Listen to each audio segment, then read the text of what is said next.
Salut à tous, je suis ravi de vous retrouver aujourd'hui pour explorer ensemble l'un des mystères les plus fascinants de la Bible, les 7 églises de l'Apocalypse. Attachez vos ceintures, car nous allons plonger dans un voyage spirituel captivant.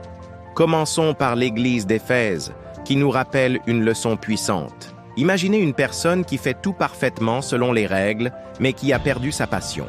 C'est exactement ce qui s'est passé ici.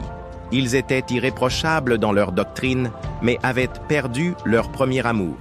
N'est-ce pas quelque chose qui nous parle encore aujourd'hui? Passons à Smyrne, l'église qui a traversé d'intenses persécutions. Leur histoire est comme un phare d'espoir pour tous ceux qui traversent des moments difficiles. Malgré les épreuves, ils sont restés fidèles. Quelle inspiration! À Pergame, nous découvrons une église qui vivait littéralement là où Satan a établi son trône. Imaginez vivre dans un environnement totalement hostile à votre foi. C'est ce qu'ils ont vécu. Et leur histoire nous enseigne la force de caractère. Thyatire nous présente un paradoxe intéressant. Une église pleine d'amour et de service, mais qui tolérait des enseignements corrompus. C'est comme avoir une belle maison avec des fondations fragiles. Ça ne peut pas tenir longtemps, n'est-ce pas?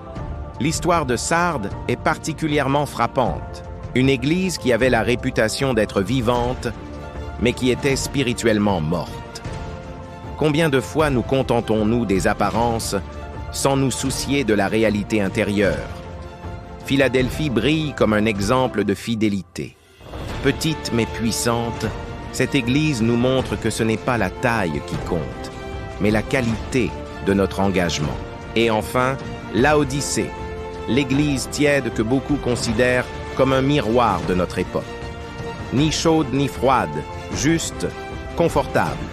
N'est-ce pas un avertissement pertinent pour nous aujourd'hui? Ces messages anciens résonnent étonnamment avec notre réalité contemporaine. Ils nous rappellent que la foi authentique n'est pas une simple routine, mais une relation vivante avec Dieu.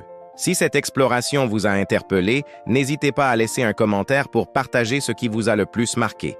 Abonnez-vous à la chaîne pour ne manquer aucune de nos futures découvertes bibliques et activez la cloche des notifications. On se retrouve très bientôt pour de nouvelles révélations passionnantes. Prenez soin de vous.